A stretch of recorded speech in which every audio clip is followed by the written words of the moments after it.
Hi, welcome to Fertility Talks. I'm your host, Mary Wong.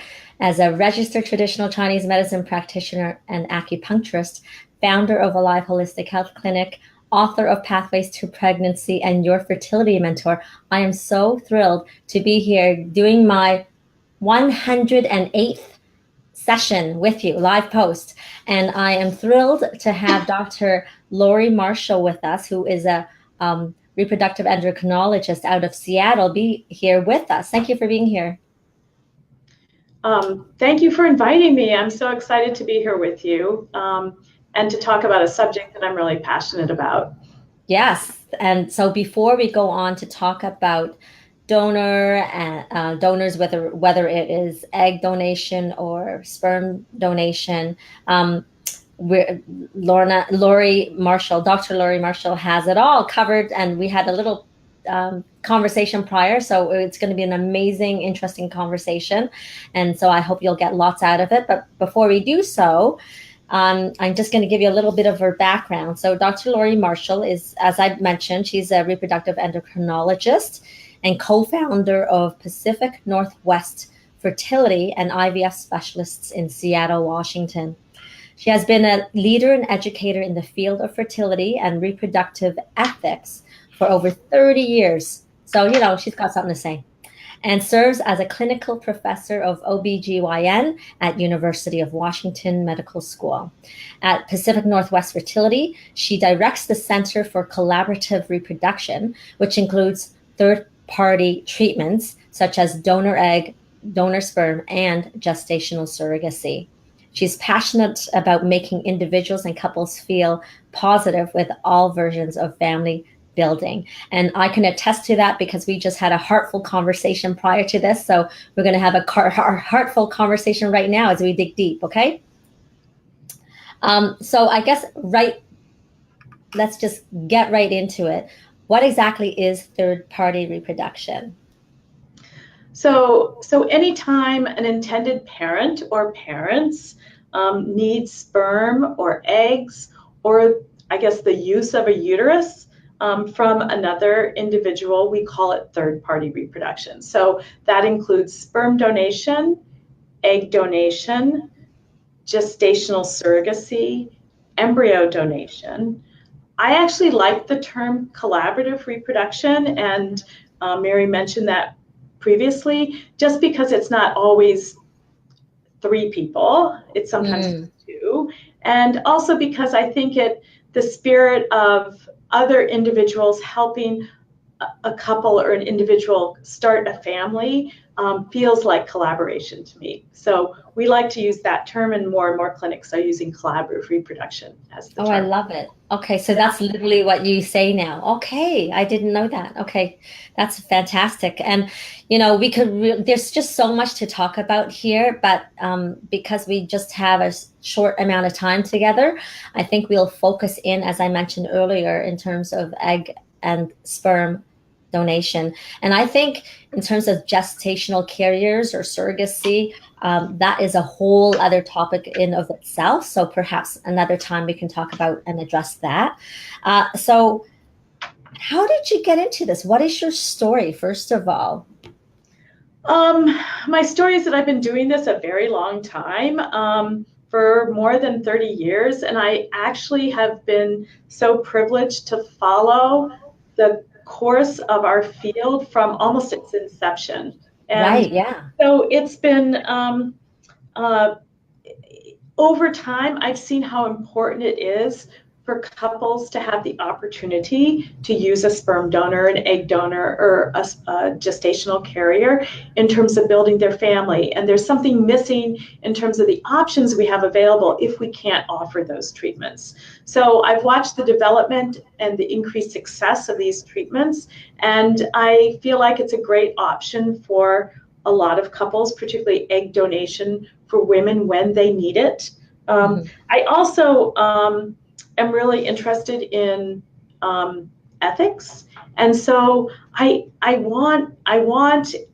look at the bigger picture, and I want egg donation and surrogacy, for example, to be available to intended parents forever. And so I have one of the things that's important to me is that we don't make this a commodity, that we treat donors with respect, we treat carriers with respect. And so if we do that, then these types of options will be available for couples that are, and individuals who are infertile for years to come. Right. Yeah. I think that's wonderful. And it's definitely important to address for sure. In Canada, it's still considered illegal, right, to do donor eggs and sperm, although people use agencies oftentimes through the United States. Well, it's not really considered illegal to do donor egg. It's illegal to pay an egg donor. Right. Thank you. Thank you for clarifying. Yes, that's exactly what I mean. So there are workarounds. So there, and I think a lot of Canadian couples have figured out ways to use these services, even though they're Canadian. Certainly you can have an egg donor that's a known egg donor that's not paid for their services. And there are ways that American programs can collaborate with Canadian programs to provide these types of services. Right. So at your clinic, do you see Canadians? Yes. There was a time when I would say half of our patients who did donor egg were Canadian patients, because we're just across the border from Vancouver. That's right. Yes, and now there are donor egg banks, which has changed the nature of services that we can offer. So couples can seek care through their own clinic and get either eggs or embryos that have been developed from donor eggs, and then work with their own provider. And so we do collaborate with some Canadian clinics as well. Yeah. So you know what, and this wasn't even part of our questioning, because of course, well, you know, there's so many things we can go and talk about, right? So one is, gosh, like how can one even surrender to the conversation of donor eggs or donor sperm? Maybe you have more insight towards that, because as I was saying,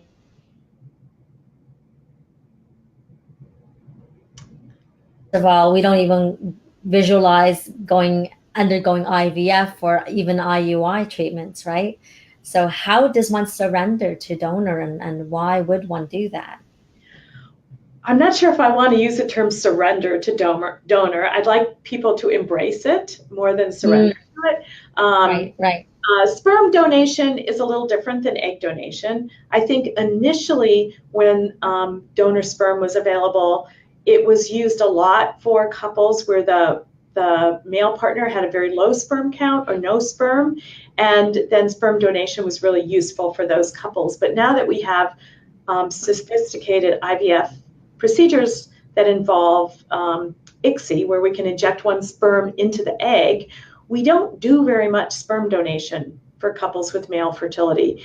And most of sperm donation is done for single women and same-sex female couples. Yes. Egg donation is different. So we don't have the ability to make new eggs for women. And so women who have a really low egg supply often are the ones that do egg donation. Initially, we developed it for women who went through menopause early, but over time, it really has been a treatment that's used primarily for women who are in their 40s or have a low egg supply and might be younger than the 40s, or women who, for example, just have poor quality eggs. Whenever I see a couple where the female partner has a really low egg supply, and it may be obvious to me at first that their best option is donor egg, but most people come into a fertility clinic not necessarily wanting donor egg, and they really want to give it their best shot to get pregnant with their own eggs and their husband's sperm. And so I think as a provider, you have to be really, really careful as you talk to couples and help them over time maybe see that it's not going to work with their own eggs, and they may have a much better chance of getting pregnant with donor egg. But I've seen so many couples come into my clinic that have gone to a fertility specialist and been told right away you need donor egg, and it's turned them off completely, and they want to explore all options. So we have to help them explore those options. And if you need donor egg. We just lost you.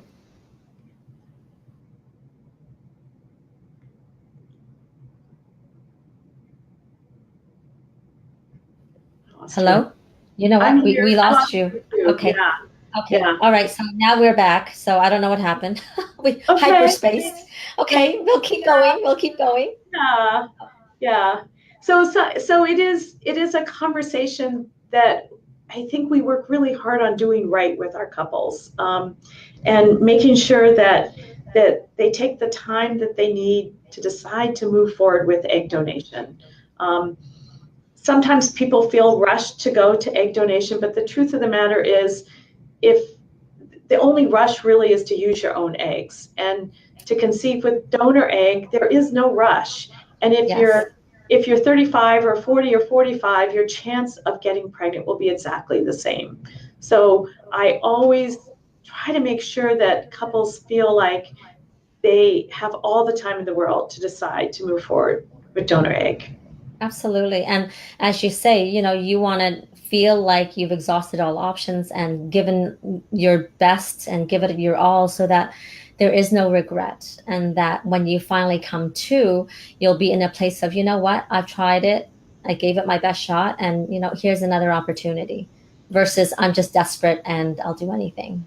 Right. And sometimes it doesn't need a try. Sometimes it just needs a very careful conversation and an open conversation about what the realistic success rates are. And most people that I know have limited resources, both money and emotional resources. And we don't want our patients to wear themselves out trying to get pregnant with their own eggs, or to run out of money and then not be able to conceive with something that has a much better chance of working for them. Mm-hmm. Yeah, that's a very good point. I just come from, having been a patient myself, and doing many rounds of IVF, and looking at all options. Listen, like when I first did my IVF, first of all, I didn't want to do IVF, but when I had blocked fallopian tubes, then it's like, okay, that's an option. Let's go. Right. And then when it came to, and I was that person who started IVF when I was 40. So then doing multiple IVFs, at some point I had to consider, do I really have to do it a specific way? And over time, and as I got worn down, it's like, you know what, at the end of the day, I just want a family. So then I did branch out and look into, and in fact, pursued adoption, and also looked at donor eggs. But, it did take time, and ultimately it takes time. Yes. Yeah. So, but, that's not to say that donor or adoption is the only way. It's just going to give you that much more of a higher probability, right? Right. Well, some of our patients describe how they get sort of on this hamster wheel that they have to win, right? That they're trying to win, and their prize is to get pregnant and have a baby, and they're working with their own eggs, and they realize they're not winning that way, and then they just jump into doing donor egg, and they're actually not ready to do it, and they then get pregnant with donor egg, and they're like, oh my gosh, I don't feel like I won. So this was my second choice, and I'm not ready for it. So we try to make sure that all women who are kind of on that little hamster wheel trying to get pregnant, that they pause and they really make sure that they're ready to do donor egg when they do it. So it's something that they have embraced and not necessarily settled for. And they feel like this is going to be a great way for us to create the family that we have always wanted to have. And maybe it wasn't really our first choice, but now it has become a very good choice for us. Right. And, that's, again, quite eloquently put. But I do have to say that, thankfully, in my practice, I do have people embrace it, and certainly they have to kind of let go of a specific idea first, right? Right. That Right. romantic notion of how babies should come to us. Right. And a candlelight dinner, you know, the best sex ever, right? So most people who've come to a fertility clinic have given that up already. So they are maybe on their second choice to start with, and then they really don't want to be told that they can't use their own eggs.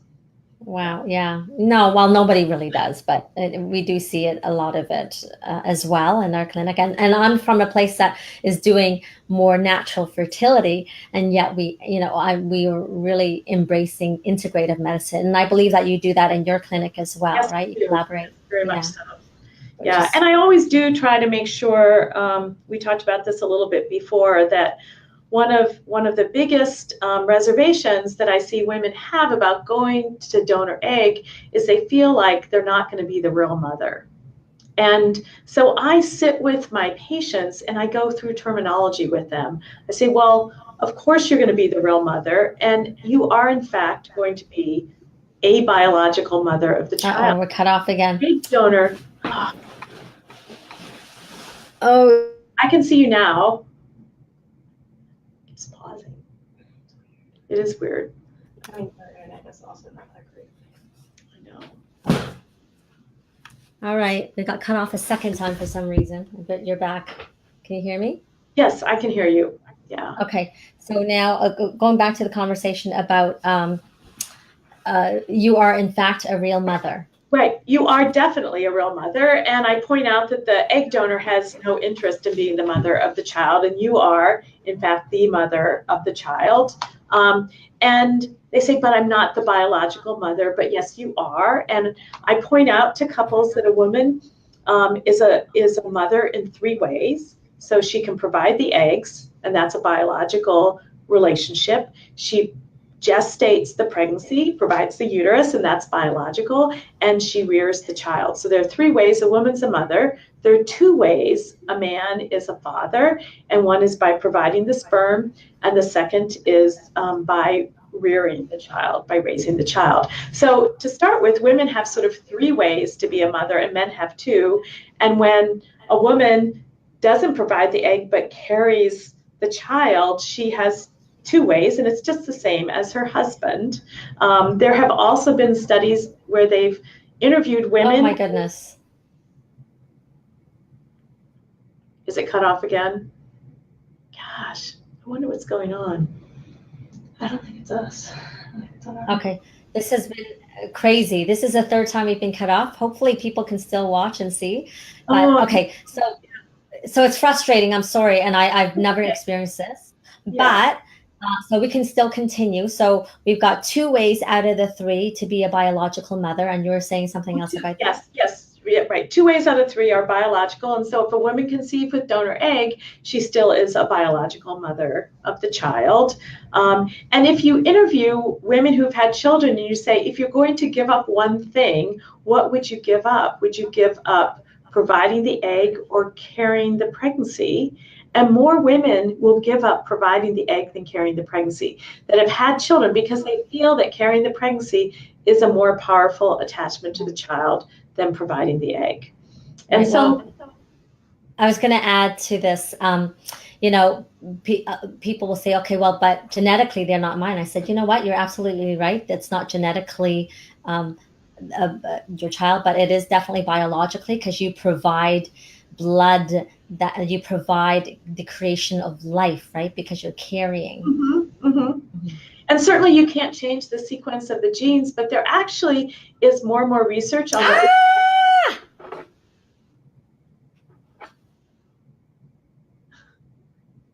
I don't think it's on our end. Right before she says she gets cut off, right after that, then she freezes. Are you back?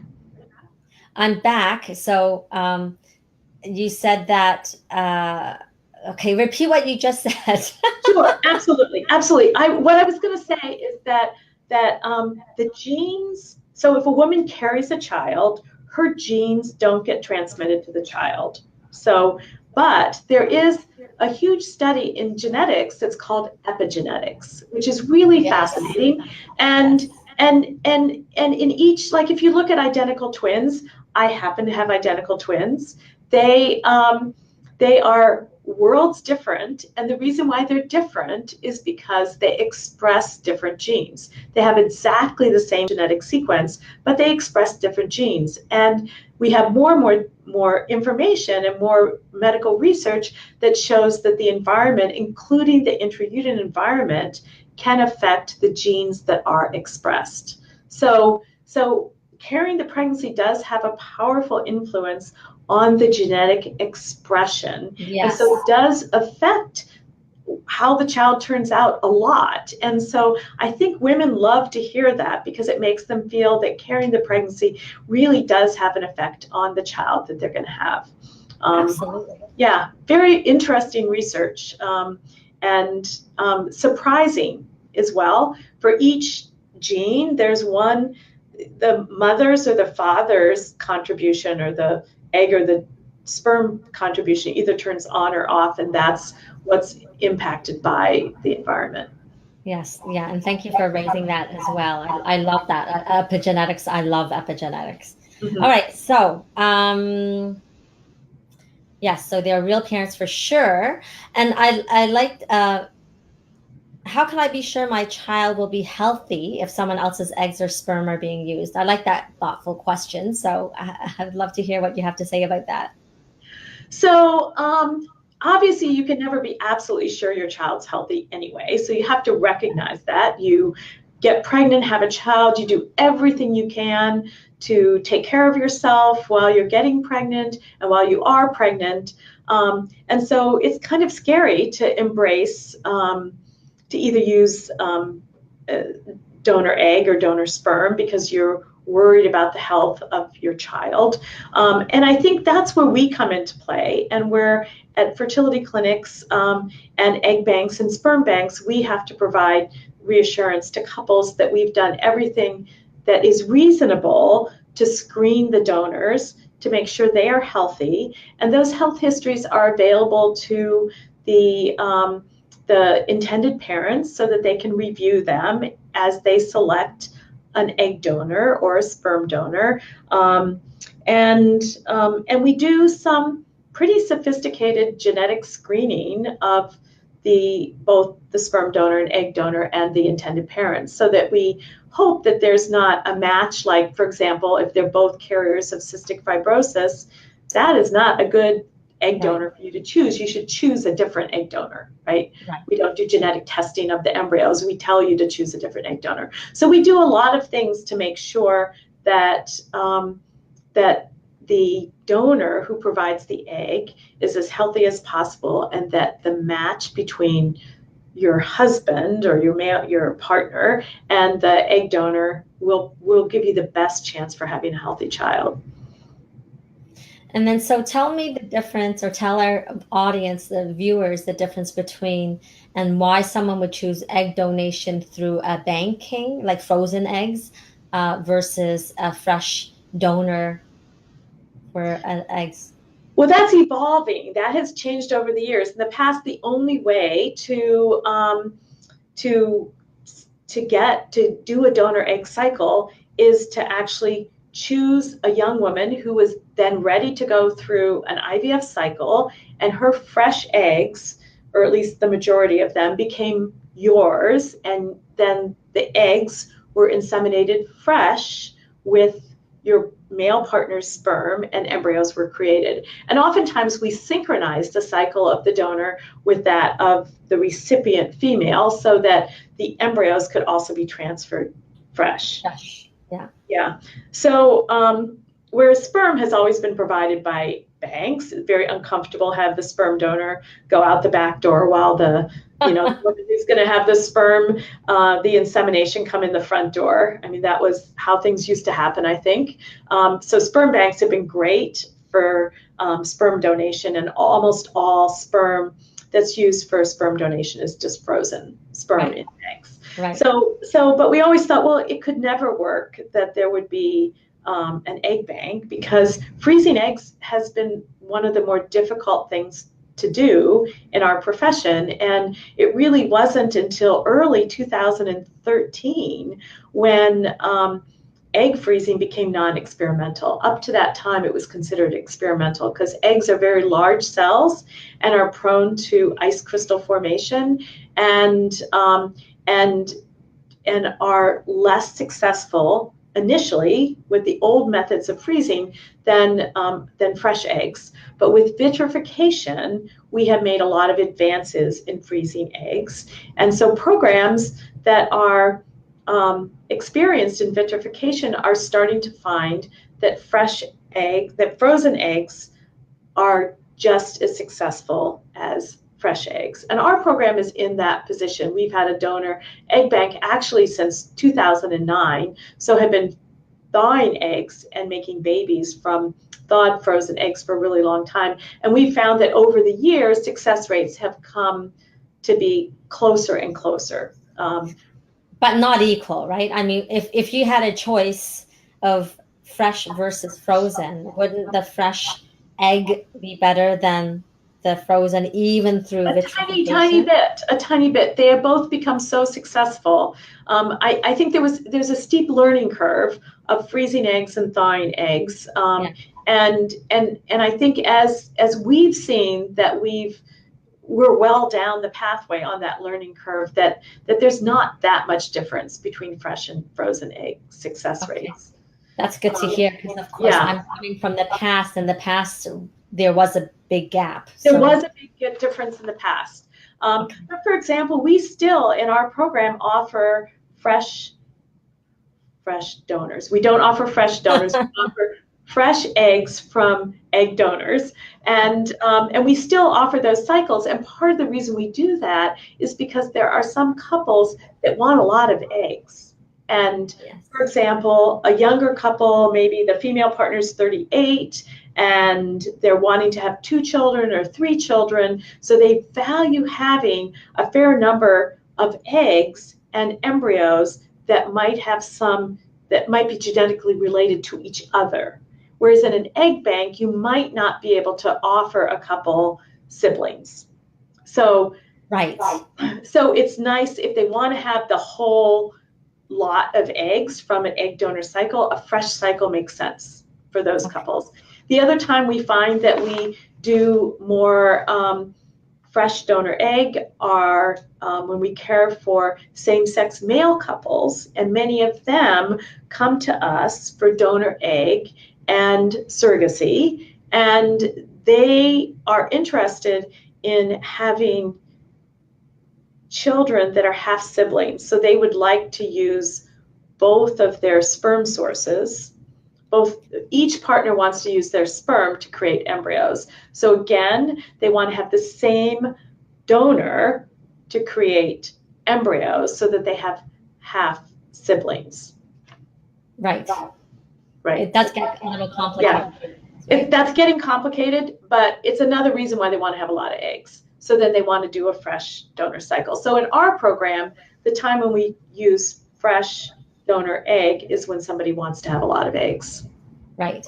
Okay. So, and I just want to add one thing. There are women that have previously conceived children of their own genes that still go on to have donor cycles, right? Like, do you see many women that do that? Sure. Right?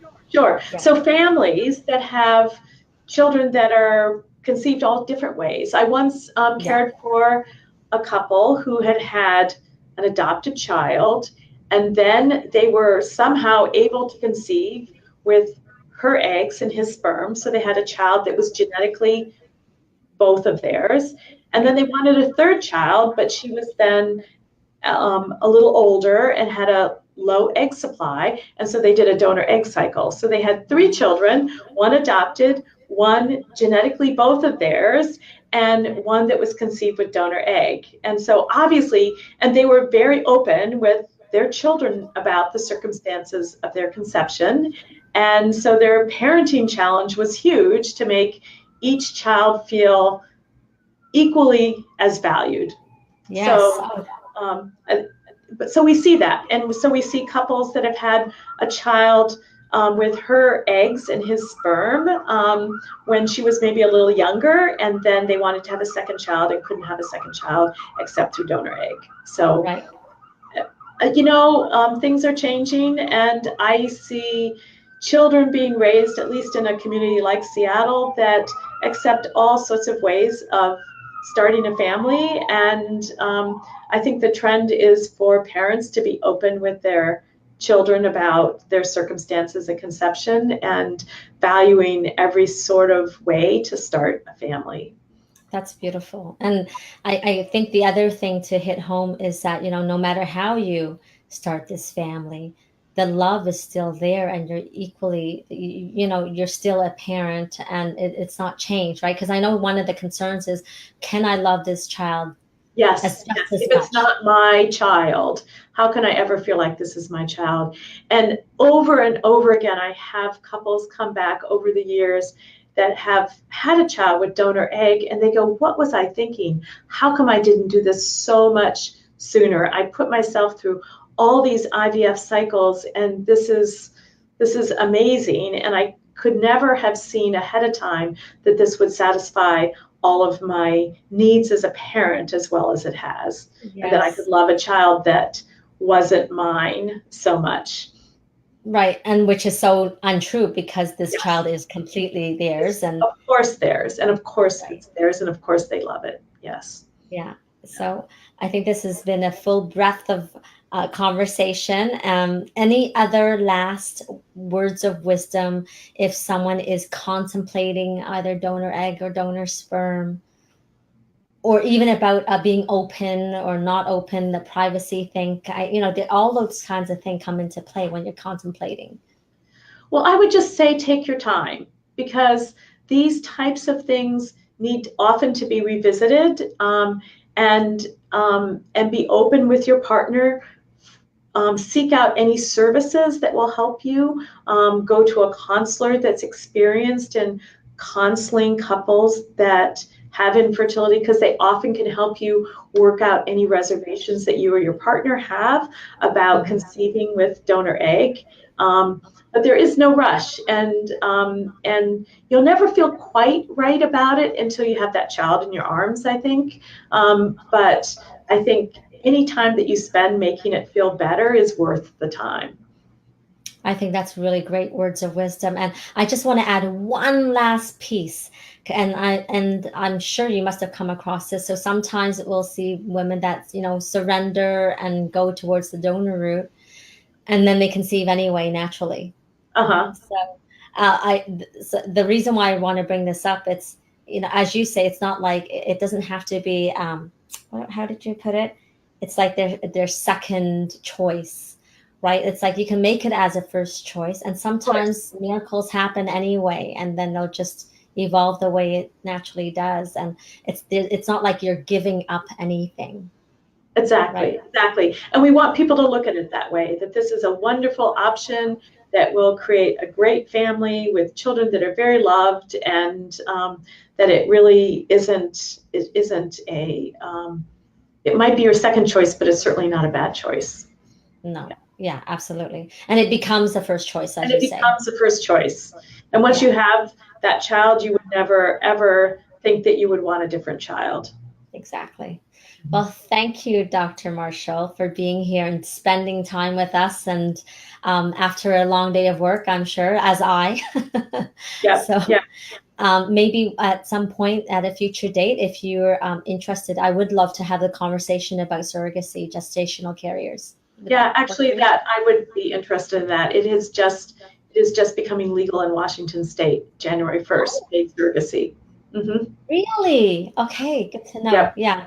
I mean, there's a lot of things that we're still working on in Canada as well. I feel that we're more behind than you are. And, being out west, I find that people out west are just more open. That's how I feel. But that may be true. Yeah. Okay, well, thank you again. And thank you all for watching. If you have any questions, please don't hesitate to call. Do they contact you? No, through your clinic then too, right? Yeah, through the clinic, through Pacific Northwest Fertility. And yes, So we do phone consultations too for couples that are out of town, and we do have a lot of couples out of town and out of the country that come to us for egg donation and for surrogacy. Right. So thank you again. And you can always check, you can contact myself as well for more information. And please check out my vlogs below. There's lots of topics. And next week, we're going to talk about telomeres or telomeres and how that plays out in fertility, which is a conversation that doesn't really get talked about, but it'll be a fascinating conversation. And if you don't have my book already, please pick it up. It's called Pathways to Pregnancy. You can get it through Amazon, Barnes & Noble, Chapters, Indigo. And lastly, I just want to share with you all that I did my last post, my live monthly fertility circle, because I am making way to create an all-encompassing fertility program online. Can't wait to get that going. But because of that, there's a lot on the go. And I'm also simultaneously creating an audio version of my book. So that's going to take time. And in light of that, I'm just stopping my monthly subscription. However, for the next week or so, I'm going to have it up in my coaching section under marywong.life. So please go to it. It's only $29 Canadian. So for Americans out there, it's really like nothing for you to purchase. And I have about 14 hours of content. So if you have patience, it's really about looking at the mindset.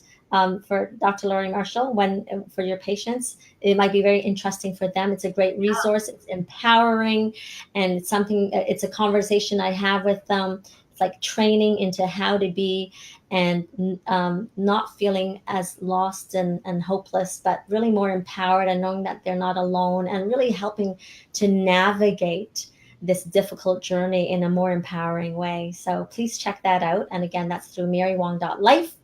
Under the coaching section. So have a great night, and we'll see you next Wednesday, 8:30 p.m. Eastern Standard Time. Take care. Bye for now.